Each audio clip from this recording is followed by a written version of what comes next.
दिएको थिएँ। हजुर यसरी मैले उम्मेदवारी दिँदै नदिएको पर्ला हजुर तैँले शपथ लिनुपर्छ भन्दा त्यो राजनीतिक रूपमा नैतिक रूपमा मिलेन थियो। हजुर त्यसकारण मैले तैँले सदस्य किन लिनुहोस् किन बसिनुहोस् भनेर कसैले प्रश्न गर्यो भने त्यो प्रश्न नै औचित्यपूर्ण हुँदैन। अनि त्यो अस्वीकार गरेपछि अनि त्यो मनोनितमा पनि मतलब त्यो गर्दा नमानेको अनि भीमरावले चाहिँ मान्नु भएन भन्ने चाहिँ छैन, अध्यक्षले चाहिँ भन्नुभएको छैन। होइन, मनोनित त मलाई गरिएको छैन। हजुर गरिएको छैन। म सुदूरपश्चिम गएको बेला, अछाम जिल्ला गएको बेला यहाँ मलाई राष्ट्रिय सल्लाहकार परिषदको सदस्य हजुर बनाइयो भनेर मैले सञ्चार माध्यममा पढेँ। हजुर मलाई आश्चर्य लाग्यो। हजुर म पार्टीको अध्यक्ष पदमा प्रतिस्पर्धा गरेको, हजुर केही समय अगाडि पार्टीको उपाध्यक्ष, महाधिवेशनको कुरा गर्नुहुन्छ भने महाधिवेशनको अध्यक्ष मण्डलको सदस्य, हजुर पार्टीमा काम गरेको कुरा गर्नुहुन्छ भने झन्डै 5 वर्षको पार्टीमा काम गरेको। हजुर मलाई सोध्दैन सोधेर हजुर अनि कुनै व्यक्तिले सञ्चार माध्यममा दिएर टिका लगाइदिने हजुर यो प्रणाली नेकपा एमालेको नीति विधि सिद्धान्त कार्यक्रम केहीसँग पनि मिल्दैन भनेर हजुर मैले उही बेला नै आपत्ति जनाइसकेँ। हजुर अब के गर्नुहुन्छ तपाईँको पार्टीभित्रको राजनीति चाहिँ अब के हो त? होइन, अहिले त म नेकपा एमालेको सदस्य मात्रै हो हजुर र प्रतिनिधि सभाको सदस्य, अछामी जनता त्यहाँका मतदाताहरूले मलाई निर्वाचित गरेर पठाएको हुनाले म त्यो भूमिकामा छँदैछु। अब अहिले मैले तत्काल यो बाहेक अरू कुनै भूमिकाको खोजी गरेको पनि छैन, सोचेको पनि छैन। म नेपालको राजनीति र खास गरी नेकपा एमालेका गतिविधिहरूलाई एकदम निकटबाट सूक्ष्म ढङ्गले हेरिरहेको छु, विश्लेषण गरिरहेको छु। त्यसभन्दा बाहेक अहिले केही पनि गरेको छैन। अनि मान्छेहरू भन्छ नि अब भीमरावले चाहिँ पार्टी चाहिँ खोल्दैछन्, पार्टी छोड्दैछन् भन्ने एउटा चाहिँ यो बाहिरतिर चाहिँ आशंका छ, त्यस्तै मान्छेहरूले आशंका गरे जस्तै हो। अब हेर्नुहोस्, म राजनीतिमा धेरै क्रियाशील भएको र क्रियाशील रहिरहने प्रकृतिको व्यक्ति भएको हुनाले अब अहिले पार्टीको कुनै महत्त्वपूर्ण जिम्मेवारीमा नरहेको हुँदा त्यस्ता अट्कलहरू अनुमानहरू मान्छेले गर्न स्वाभाविक हो। तर मैले अहिले त्यो अनुमान गरिए जस्तो केही पनि काम गरिहालेको छैन। गरिहाल्नु भएको छैन। अब आउँदा दिनमा के हुन सक्ने सम्भावना छ चाहिँ? अब भविष्यको सम्बन्धमा त अहिले नै अनुमान गर्दाखेरि कस्तो हुन्छ भने विगतमा जति बेला झन्डै 2/3 सरकार नेकपा एमालेको नेतृत्वमा नेकपाको नेतृत्वमा थियो, जसमा नेकपा एमाले र नेकपा माओवादी केन्द्र मिलेर बस्ने भन्ने सङ्कल्पका साथ घोषणाका साथ रहेका थिए। त्यो बेला 3 वर्षपछि त्यो रहने छैन भनेर अनुमान कसैले सायद गरेको थिएन। त्यसैले भविष्यको अनुमान राजनीतिमा ज्योतिषशास्त्रको जस्तो अहिले मैले कुनै गरिहालेँ भने पनि त्यो मिल्दैन। होइन, खास गरी यहाँलाई चाहिँ नेकपा एकीकृत समाजवादीमा चाहिँ अब चाहिँ जाने भनेर मान्छेहरू चाहिँ अब सुन्नुभयो होला तपाईँले पनि, त्यो चाहिँ बढी भकलले चाहिँ सुने गरिन्छ। त्यसमा चाहिँ सत्यता छ कि छैन भन्ने कुरा अहिले त मैले त्यस्तो केही सोचेको पनि छैन। मैले तत्त्वसम्ममा कुनै कुरा कसैसँग गरेको पनि छैन। हजुर अब विगतमा नेकपा एमाले छँदा हजुर अहिले जुन एकीकृत समाजवादी दल खोलिएको छ नयाँ, त्यसमा रहेका धेरै नेता कार्यकर्ताहरू ती एमालेकै पुराना नेता कार्यकर्ता भएको हुनाले अनि होइन म पनि त्यति जानला हो कि भनेर मान्छेले त्यतिकै त्यो अनुमान गरेर आफ्ना विचारहरू भनेका होलान्। अनि के छ त अनि गएर अहिले पछिल्लो समयमा चाहिँ अध्यक्षसँग कुनै चाहिँ सम्पर्क संवाद केही भएको छ? छैन। महाधिवेशनपछि कुनै संवाद भएको छैन? महाधिवेशनको थलोमा पनि भएन। हजुर मञ्चमा अलिकति कुरा भएको थियो। हजुर त्यसपछि पनि भएको छैन। अब भनेपछि यहाँहरू जुन हिसाबले चाहिँ 10 बुँदे समझदारी गरेर एमालेमा चाहिँ फर्किनु भएको थियो, त्यो जुन समझदारी गर्दाखेरि एउटा चाहिँ सहमति भएको थियो नि, त्यो अनुसार चाहिँ अध्यक्षबाट चाहिँ कार्यान्वयन नभएको हो, पालना नभएको हो। त्यसरी हामीले पार्टीलाई विभाजनबाट रोक्न हजुर माधव नेपालजीहरूले छुट्टी पार्टी खोल्ने भइसकेपछि त्यसबाट हुने क्षतिलाई न्यून गर्न इमान्दारीका साथ हामीले प्रयत्न गऱ्यौँ। 10 बुँदे सहमति गर्नु र त्यसलाई कार्यान्वयन गर्नुपर्छ भन्ने कुरामा जोड दिनुको कारण त्यही नै थियो। त्यो कार्यदल गठन गर्ने नै वर्तमान अध्यक्ष केपी ओलीजी र त्यो बेलाका वरिष्ठ नेता माधव नेपालजी हुनुहुन्थ्यो। तर उहाँहरू दुवैजनाले त्यसलाई कार्यान्वयन गर्ने कुरामा पछि गएर तत्परता देखाउनु भएन। विशेष गरी हाम्रो पार्टी अध्यक्ष केपी ओलीजीले केन्द्रीय कमिटीबाट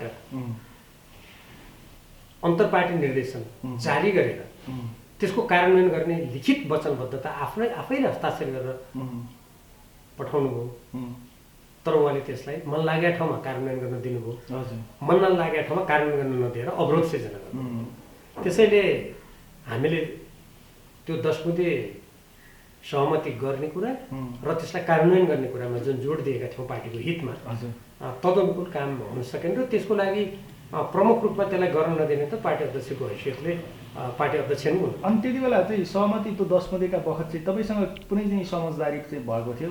व्यक्तिगत रूपमा अध्यक्षसँग केही चाहिँ सहमति भएको थियो? थिएन। त्यो जुन बाहिर प्रचार गरिएको छ त्यो पूर्ण रूपमा गलत हो। असार 20 गतेका दिन मलाई बालुवाटारमा प्रधानमन्त्रीजी तथा हाम्रो पार्टीका अध्यक्षले कुरा गर्न खोज्नु भएको छ भन्ने जानकारी म माधव नेपालजीको घरमा थिएँ। त्यहाँ मैले प्राप्त गरेपछि उहाँसँग समेत सहमति गरेर म कुरा गर्न गएको हो। त्यहाँ कुराकानी गर्दा दुईटा कुरा मात्रै उहाँको बिचमा सहमति भएको। एउटा, अब उपरान्त पार्टीलाई एकताबद्ध गर्नको लागि कार्यदललाई क्रियाशील बनाउने र त्यो कार्यदल दिएको प्रतिवेदन र त्यो कार्यदललाई सफल पार्नको लागि अध्यक्ष केपी ओलीजी अर्थात् प्रधानमन्त्री समेत हुनुहुन्थ्यो, उहाँले पूर्ण रूपमा सहयोग गर्ने र पूर्ण प्रतिबद्धता व्यक्त गर्ने। मैले सहमतिमा पुर्याउनुको लागि कार्यदललाई एकदम क्रियाशील बनाउने, त्यति मात्रै सहमति भएको हो। त्यसपछि केही पनि सहमति भएन, त्यो पहिलेको कुरा। पछि जब माधव नेपालजीले पार्टी अलग्गै खोल्न खोज्नुभयो, उहाँले त्यो निर्वाचन आयोगमा गएर सदस्यहरूको शनाखत गर्नुभन्दा 3 दिन अगाडि हामीले अन्तिम फेरि पार्टी अध्यक्षबाट प्रतिबद्धता सुन्नु आवश्यक हुन्छ भनेर हामी 10 जना मध्ये 9 जना उहाँको निवासमा गएका थियौँ। उहाँसँग गहन कुरा भएको थियो र त्यहाँ फेरि उहाँले यो 10 बुँदे सहमतिको कार्यान्वयन गर्नको लागि कुनै समस्या हुन्न, यसलाई सहमति गरिन्छ, तपाईँहरू ढुक्क हुनुहोस्, म पूर्ण प्रतिबद्ध छु भनेर फेरि उहाँले वचनबद्धता हाम्रो अगाडि व्यक्त गर्नुभएको थियो र उहाँसँग भएका सहमति यति नै हुन्। त्यसबाहेक उहाँसँग व्यक्तिगत कुरामा कुनै किसिमको सहमति भएको छैन र गरिएको थियो भन्ने कुरा त्यो मानिसहरूको मनगणन्ती कुरा। अनि तपाईँलाई एउटा आरोप पनि चाहिँ छ नि, यो चाहिँ एमाले फुटाउन त यो भीमरावले चाहिँ फुटाएको हो, अनि गर्दा यो फेरि आरोप चाहिँ कसले गर्ने छ भन्दाखेरि नेकपा समाजवादीका चाहिँ नेताहरूले उकास्नेभरि चाहिँ एकदमै चाहिँ माथि उकासेर अन्तिममा चाहिँ हामीलाई धोका दियो, यदि चाहिँ त्यति नभएको भए चाहिँ पार्टी फुट्ने थिएन भनेर उहाँले अनौपचारिक कुराकानीमा भन्नुहुन्छ। अनि यो आरोपबारे चाहिँ के भन्नुहुन्छ? यस्तो यो तर्क सुन्दा मलाई हाँसो लाग्छ। यो हास्यास्पद तर्क हो। हजुर, पहिले नेकपा छँदाखेरि यो पार्टीमा समस्या घनीभूत रूपमा सिर्जना गर्ने सचिवालयका नेताहरू भएको कुरा त इतिहासमा छर्लङ्गै छ। म सचिवालयको सदस्य होइन। 2 जना पार्टी अध्यक्ष हुनुहुन्थ्यो, यसलाई व्यवस्थापन गरेर नलगेर लथालिङ्ग गर्ने प्रमुख 2 जना नेता त अध्यक्ष हुनुहुन्थ्यो। त्यसपछि अरू सचिवालयका नेताहरू हुनुहुन्थ्यो, म त थाइगुम्को सदस्य मात्रै थिएँ। तर जब प्रतिनिधि सभा विघटन भयो, प्रतिनिधि सभा विघटन भएर केन्द्रीय कमिटीका बैठक नहुन थालेपछि त्यसको मैले सशक्त विरोध गरेको हो। म अहिले पनि त्यो गलत हो भन्छु, त्यति बेला मात्रै होइन। अनि जब फागुन 23 गते सर्वोच्च अदालतले नेकपा एमाले र नेकपा माओवादी केन्द्रलाई अलग अलग पार्टी हुने, यदि एक ठाउँमा मिल्नु छ भने 15 दिनको म्याद थियो। तर केपी ओलीजीले कुनै बैठक नबोलाएर फागुन 28 गतिका दिन उहाँले केन्द्रीय कमिटीदेखि जिल्ला कमिटी सम्पूर्ण भङ्ग गरिदिनु। त्यो भङ्ग गरिसकेपछि त्यो बेला मैले भनेको माधव नेपालजीलाई र अरू साथीहरूलाई पनि बैठकमा मैले के भने जब केन्द्रदेखि तलसम्म सम्पूर्ण कमिटीहरू भङ्ग गरिसकेपछि अब हामी पार्टी खोलौँ। पार्टी खोलेर हामी कार्यकर्तालाई के भन्नु भने अब हामीलाई सम्पूर्ण पार्टीको कामबाट हटाइयो, अब हामीलाई अर्को पार्टी खोल्नुभन्दा विकल्प भएन, पार्टी खोलेर जाउँ भनेर मैले भनेको थिएँ। तर मेरो कुरालाई माधव नेपालजी लगायत कसैले पनि मान्नु भएन। त्यसपछि 4 र 5 गते चैतमा ललितपुरमा भेला हुने भयो। त्यो भेलाको बारेमा पनि मैले प्रश्न उठाएँ। यो भेला गरिसकेपछि त केन्द्रदेखि तल स्थानीय तहसम्म पार्टी नेता र कार्यकर्ताको बिचमा अन्तर्गत सिर्जना हुन्छ, भइहाल्छ। यो भेलाको उद्देश्य के हो? यो भेलाबाट या त हामी पार्टी घोषणा गरेर जानु पर्यो, होइन भने त भोलिले अन्तर्गत सिर्जना गर्छ भनेपछि माधव नेपालजी लगायतका साथीहरूले के भन्नुभयो भने होइन, यसको उद्देश्य भनेको केपी ओलीजीलाई 2075 साल जेठ 2 गतिभन्दा अगाडिको स्थितिमा पार्टीलाई फर्काउनको लागि दबाब दिनु मात्रै हो। अब अहिले पार्टी सार्टी बन्ने कुराको हुँदैन भनेर उहाँहरूले भन्नुभयो। अब म उहाँहरूसँगै थिएँ यो प्रतिनिधि सभा विघटनको विरुद्धमा, त्यसकारण मैले अब कसैले नमानेपछि मैले पार्टी अर्को खोल्नुपर्छ भन्ने कुरा भयो। म चुप लागेँ। तर त्यो कुरा त्यो बेलाको कुरा हो। तर जब पछि पार्टीलाई मिलाउनको लागि कार्यदल गठन गरेर अगाडि जाने भनिसकेपछि त मैले इमान्दारीका साथ, उहाँहरूले त 1.5 महिनासम्म अनौपचारिक वार्ता गराउनु भएको थियो, त्यसले पनि नभएपछि मलाई पछि औपचारिक वार्तामा जा भनेर उहाँहरूले नै जोड बल गरेर मैले त कार्यदलको बैठकमा गएर जब त्यसलाई सहमतिको बिन्दुमा पुर्याउनलाई महत्त्वपूर्ण भूमिका खेलेँ र पार्टी एक बनाउनलाई मैले सहमति गर्ने कुरा भूमिका खेलेर सहमति भएर जब त्यसलाई कार्यान्वयन गर्ने बेलामा कार्यान्वयन नगर्ने उहाँहरू अनि भीमरावले पार्टी फुटाएर उचाल्यो अनि छोड्यो भन्ने कुरा योभन्दा हास्यास्पद तर्क के हुनसक्छ एउटा कुरा। दोस्रो अब यसलाई ओठे जवाब पनि दिन्छु।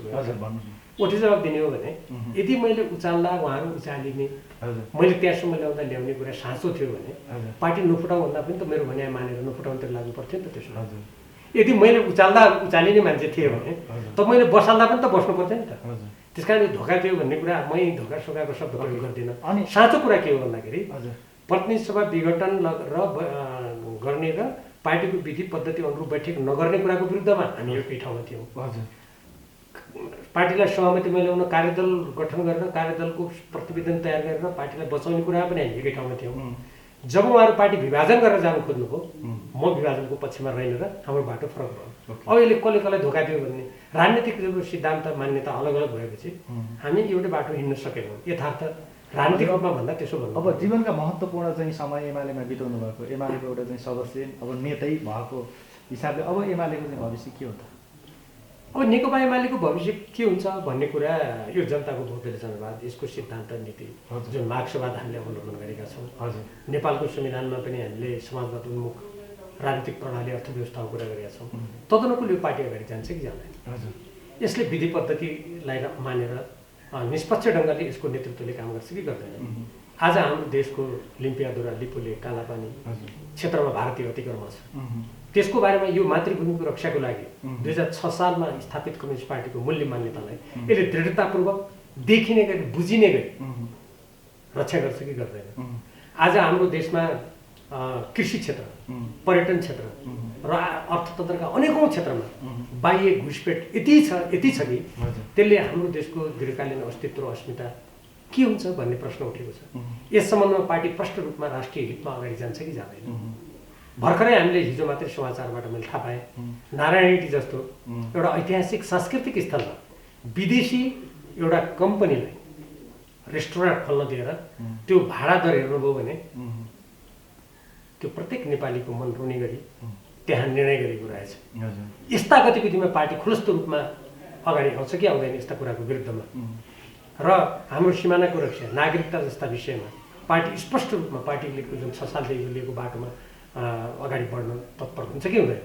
र त्योभन्दा पनि महत्त्वपूर्ण अझ राष्ट्रिय हितलाई सर्वोपरि राखेर सामरिक दृष्टिकोणले नेपालको विहित हुने एमसिसी जस्ता सम्झौतामा नेकपा एमाले स्पष्ट रूपमा अगाडि आउँछ कि आउँदैन? या स्वतन्त्र परराष्ट्र नीतिको विरुद्धमा यो पार्टीलाई घचेट दिएर हिन्द प्रशान्तको रणनीति अमेरिकी रणनीतिको अङ्ग बनाएर हाम्रो देशलाई ठुला शक्ति राष्ट्रहरूको क्रीडास्थलमा परिणत गरिदिन्छ? यी सम्पूर्ण कुराहरूमा भर पर्छ। यदि पार्टी अघि मैले भनेका कुराहरूमा राष्ट्रिय हितलाई सर्वोपरि राखेर राष्ट्रको हितको अधीनमा पार्टीको हितलाई राख्यो भने नेकपा एमाले फेरि ठिक बाटोमा जान्छ। अब होइन हिजो कतिपय मान्छेहरू माधव नेपालका निकट थिए, यिनीहरूलाई तुरुन्तै सिद्ध्याउनुपर्छ। झापा जस्तो जिल्लामा 17 वर्ष जेल बसेको नरेश खरेल केन्द्रीय सदस्य नहुने, अब यो पार्टीको 15 वर्ष सदस्य हुनुपर्छ भन्ने प्रावधान त के 15 दिन पनि सदस्य नभएको मान्छेले केन्द्रीय सदस्य बनाउने? अब यस्तो खालको व्यवहार गरिने हो भने त नेकपा एमाले आउने दिनमा धेरै ठुलो मूल्य चुकाउनु पर्छ। अब चाहिँ एमाले र चाहिँ नेकपा एकीकृत समाजवादी सहित चाहिँ फेरि त्यो वामपन्थी पार्टीहरू एकीकरण सम्भावना चाहिँ नेपालमा देख्नुहुन्छ कि देख्नुहुन्न? अब म काल्पनिक कुरामा अब जवाब दिएँ भने मेरो कुरा पनि काल्पनिक हुन्छ हेर्नुहोस्। तर नेपालको राजनीतिक संस्कृतिमा एउटा कुरा मैले देखाएको छु कि अमुक नेताहरूले अब सत्तामा जाने भर्याङ यही हो भनेर देखेपछि जे पनि गर्ने। जस्तो उदाहरणको लागि नेकपा एमाले र नेकपा माओवादी केन्द्रको बिचमा त असाध्यै ठुलो द्वन्द्व हो नि। हाम्रा त कार्यकर्ता पनि मारिएका थिए। माओवादी केन्द्रलाई आतङ्ककारी गतिविधिमा लागेको भन्ने पनि मानेको थियो। तर जब आम निर्वाचन आयो अनि आम निर्वाचनमा हाम्रा पार्टी अध्यक्ष केपी ओलीजीलाई लाग्यो प्रधानमन्त्री बन्नुको लागि त बहुमत पुग्दैन कि क्या हो, कसैको साथमा प्रधानमन्त्री जसरी पनि हुनु छ भन्ने लाग्यो। अनि त्यो विगतका माओवादी केन्द्रसँगका ती मतभेदका कुरा केही पनि अर्थपूर्ण रहेन। पुष्पकमल दाहाल प्रचण्डजीलाई लाग्यो होइन यो आम निर्वाचनमा त फेरि कसै मिलेन भने अस्तित्व नै जान्छ कि क्या हो। त्यसैले एउटा ठुलो पार्टीको नेतृत्व भइरहनु पर्यो। उहाँले एकै ठाउँमा पुग्नु जब त्यो गोप्य रूपमा हामीलाई पनि थाहा नदिए आधा आधा प्रधानमन्त्री हुने भन्ने कुरामा खटपट भयो देखिहाल्नु। त्यस्तै गरेर नेकपा एमालेको विरुद्धमा सशक्त रूपमा आवाज उठाउने र भौतिक रूपमा समेत धमला गर्न आएको राजविराजमा त्यति बेलाको मधेसवादी राजनीतिक दल जसलाई भनिन्छ महन्त ठाकुरजीको पार्टीको 11 जना मन्त्री बनाएको थियो एकैचोटि हाम्रो पार्टी अध्यक्षले र हामी झन्डै 2/3 लिएर आएका थियौँ। उहाँले सुरुमै उपेन्द्रजीलाई मन्त्री बनाइदिनु भनेपछि सत्ताको लागि त त्यहाँ सिद्धान्त नीति आदर्श मूल्य मान्यताको त कुनै अर्थ रहेनछ नि। त्यसकारण अब अहिले जुन पार्टी विभाजन पनि म त भिसका त्यसका आन्तरिक कुराहरू पनि मैले देखेको छु, थाहा छ। यही सत्ता सङ्घर्षकै एउटा रूप स्वार्थ बाज्ने कुराकै एउटा परिणाम। अरू पनि छन् कारण, एउटा मुख्य कारण त्यो हो। अब भोलि हुनसक्छ कसैलाई एउटा सुन्दर बिहानीमा होइन मैले यसरी नमिल्दा त मेरो कुर्सी फेरि हल्लिने भयो क्या हो, यो कुर्सीका किला काँटा बलियो बनाउन अब कुनै पार्टीलाई एउटा किलो अर्को पार्टीलाई त्यसको एउटा पेज बनाउनुपर्छ कि क्या हो भन्ने लाग्यो भने फेरि कुनै बेला मान्छेले सोच्दै नसोचेको निर्णय हुँदैन यो भनेर म भन्न सक्दिनँ। तर तत्काल अहिले जुन प्रकारका अन्तर्विरोधहरू विद्यमान छन् तत्काल त त्यो अन्तर्विरोधहरू व्यवस्थापन भइहाल्ला, अर्थात् त्यहाँ कुनै स्वार्थ मिलिहाल्ला भन्ने मलाई लाग्दैन। तर अब भविष्यको कुरामा नेपालको राजनीतिक संस्कृतिमा जे पनि हुनसक्छ। अनि तपाईँको यस्तो जे पनि हुन्छ जुन चरित्र चाहिँ देखिएको छ नि, यो नेताहरूको चरित्रको मुनि चाहिँ यो छायामा चाहिँ अब कार्यकर्ताहरू चाहिँ कतिन्जेलसम्म चाहिँ बस्नु पर्ने हो र कतिन्जेलसम्म बस्नु पर्ला यस्तो खालको राजनीति चाहिँ संस्कार? यो राजनीतिक संस्कारले गर्दा तलको कार्यकर्ता पङ्क्तिमा पनि धेरै विकृति फैलिसकेको छ। माथि त्यो गएपछि मान्छेहरूमा अहिले कस्तो खालको कुरा भेटिन्छ भने हामीले पनि यसो मौका परेको बेला त्यो पद धन प्रतिष्ठा कहाँ हो त्यो लिइहाल्नु सोधिहाल्नु, त्यो प्रवृत्ति एकदम प्रबल भएर गएको छ। मान्छेलाई पार्टी प्रवेश गराएर पद दिएका हेर्नुहोस् न, त्यहाँको मान्छेले कति लामो पार्टीमा काम गरिरहेको थियो, कति सिद्धान्तनिष्ठ थियो, हिजो उसले कुन सिद्धान्त मान्यताको लागि लडाइँ लडाएको थियो त्यो हुँदैन हिसाब अहिले। कसले अलि धन पैसा जुटाइदिन सक्छ, को मान्छे आँखा चिम्म गरेर आफ्नो पक्षमा गर्छ, त्यस्ता मान्छेहरूको मोल बढी भएको हामी देखिरहेका छौँ। त्यसैले अहिले आम रूपमा मान्छेहरूमा के परिरहेको छ भने अब यो सिद्धान्त नीति भने त्यस्तै हो, अब मौका परिआए बेला अवसर लिइहाल्नुपर्छ। यो भएको छ, यसले के गरिरहेछ त हाम्रो राज्यलाई कमजोर बनाइरहेछ, देशलाई कमजोर बनाइरहेछ। राजनीतिक संस्कार जुन हामीले यो नयाँ संविधान आइसकेपछि जसरी विकास गरेर अगाडि लानु पर्थ्यो, जनतामा नयाँ आशावादिताका साथ अगाडि लानु पर्थ्यो, विदेशी अगाडि जुन स्वाभिमानका साथ उभिनु पर्थ्यो, त्यो धरातल त्यसै कारण एकदम कमजोर बनिरहेको छ। अनि अब भनेको अर्को एउटा कुरा चाहिँ सोध्नु मन लाग्यो, किन भन्दाखेरि त्यो नसोद्धाखेरि चाहिँ फेरि अर्को अन्य तपाईँमाथि नै लागेको आरोपबारे अलिकति चाहिँ क्लियर। यो चाहिँ यो जति लफडा चाहिँ हो भीम रावलले चाहिँ मन्त्री पाएको भए सरकारमा सहभागी गराएको भए चाहिँ यो अवस्था आउँथेन। यो केपी ओलीले नगराएर चाहिँ यो चाहिँ गल्ती गरे भनेर पनि मान्छेहरू चाहिँ भन्छन् कि यो भन्ने मान्छेहरूका आफ्ना दृष्टिकोण हेर्नुहोस्। यो भौगोलिक व्यवस्थामा म कुनै पनि व्यक्तिलाई अब उहाँहरूका भनाइ भन्नै पाउनुहुन्न म भन्दिनँ। हजुर, तर त्यो कुरा पूर्ण रूपमा गलत हो। हजुर, म दोहोऱ्याउँछु। हजुर, आम निर्वाचन हुनुभन्दा अगाडि पार्टीलाई एक बनाउने कुरामा त्यो नेताहरूका गोप्य आधा आधा प्रधानमन्त्री हुनुपर्ने कुराको साक्षी बस्नु मगायो होइन, अरूका नाम छन् साक्षी, त्यो गराउने मान्छे पनि म होइन। आम निर्वाचन पछि जब सरकार गठन भयो उपेन्द्र यादवजीलाई मन्त्री बनाउने अनि मन लागेको बेला फाल्ने सल्लाह दिने मान्छे पनि त म होइन। सोल्टी होटलमा एउटा दक्षिण कोरियाको एउटा महिलालाई ल्याएर एसिया प्रशान्त क्षेत्र सम्मेलनको नाममा जुन होली भ्यान भनेर चर्चित छ त्यो गर्नुपर्छ भन्ने मान्छे पनि म होइन।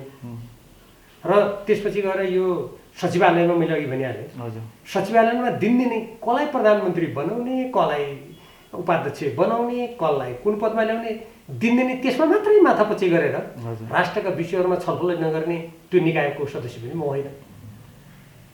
निर्वाचनपछि लगत्तै जब केपी ओलीजी प्रधानमन्त्री हुनुभयो मैले बालुवाटारमा गएर उहाँलाई भेटेँ र लगभग मलाई लाग्छ 15-20 दिन कति 1 महिना झन्डै हुन लाग्थ्यो। मैले उहाँलाई गएर के भने मलाई मन्त्री पद यस्तो कुनै पनि चाहिँदैन, म तपाईँलाई पूर्ण रूपमा सहयोग गर्छु। तर हिजो भारतले हामीमाथि नाकाबन्दी गर्दा जसरी हामी एउटा देशभक्तिपूर्ण भावनाबाट जनताको विश्वासलाई सिरोपर गरेर हामीले काम गरेका थियौँ यो बाटो नछड्नु होला। राष्ट्रिय हितमा कहीँ पनि आचाउने कुरा भयो भने म त्यसलाई मुख खोल्छु, म बोल्छु। तपाईँले यदि राष्ट्रिय हितलाई एकदमै संरक्षण गरेर जानुभयो भने म तपाईँको पूर्ण रूपमा समर्थन गरेर जान्छु। तर जहाँ जहाँनिर आँचाउँछ मेरो तपाईँप्रति व्यक्तिगत होइन, त्यो नीतिको म आलोचना गर्छु। मैले उहाँलाई भनेर आएको थिएँ। हजुर। त्यसैले मलाई मन्त्री नबनाएको कारणले गर्दा मैले आलोचना गरेको भनेर जुन मान्छेले भनेर ठानेका छन् उहाँहरूलाई यो आन्तरिक कुरा थाहा नभएर भने पनि होला, पूर्वाग्रह राखेर भने पनि होला। म दुई पटक पार्टीले निर्णय गरेर मन्त्री हो भन्दा हुन्न भन्ने मान्छे। अहिले पनि त महाधिवेशनमा देख्नुभयो नि, मलाई उपाध्यक्ष हो भनेको थियो। तर म एउटा मूल्य मान्ने जनताको गोदीले जनवाद यो पार्टीको अभ्यासमा अडेँ। मलाई त्यस्तो लोभ भयो थियो कि म त म उपाध्यक्ष हुन्थेँ नि त अहिले। त्यो होइन। त्यस कारण त्यो अनुमानको कुरा मात्रै हो। यो सरकार यस्तो हुनुको कारण ती सरकार चलाउनेहरूका आफ्ना ढङ्ग नपुगेर त्यो नाच्न नजान्ने आँगन टेढो भने जस्तो मात्रै हो। अनि अन्तिममा चाहिँ अब नेपाली जनता अथवा एमालेका चाहिँ कार्यकर्ताहरूले भीम रावललाई चाहिँ यो अहिलेको जस्तै अवस्था चाहिँ कति समयसम्म चाहिँ देख्नुपर्छ? मैले तपाईँलाई अघि पनि भने अलिकति आंशिक रूपमा त अघि पनि जवाब दिइसकेँ। हजुर। अहिले मैले भर्खरै महाधिवेशन सम्पन्न भयो हुनाले त्यस्तो हतारिनुपर्ने, मनोबल गिराएर पछि हट्नुपर्ने त्यस्तो कुनै मैले ठान्दिनँ अहिले। अहिले म महाधिवेशनपछि अब नेकपा एमाले कसरी जान्छ, पार्टी नेतृत्व त्यो पहिलेकै शैली, त्यही पूर्वाग्रही विचार, अनि आफूलाई आँखा चिम्लेर समर्थन गर्ने मान्छे एकदमै राम्रा अलिकति देश जनताको पक्षमा कोही बोल्यो भने ल किन बोल्यो भनेर अनि यी मान्छेले छोडिदिए पनि आनन्द हुन्थ्यो भन्ने प्रकारको गलत धारणा राख्ने, अनि गलत मान्छेलाई पार्टीभित्र हुलेर पार्टीको चरित्र नै बदलिदिने। अब यो दिशातिर जान्छ कि जाँदैन, यसमा सुधार हुन्छ कि समग्र देशको राजनीति कता जान्छ, वर्तमान सरकार र गठबन्धन भने आज त्यो कसरी काम गर्छ।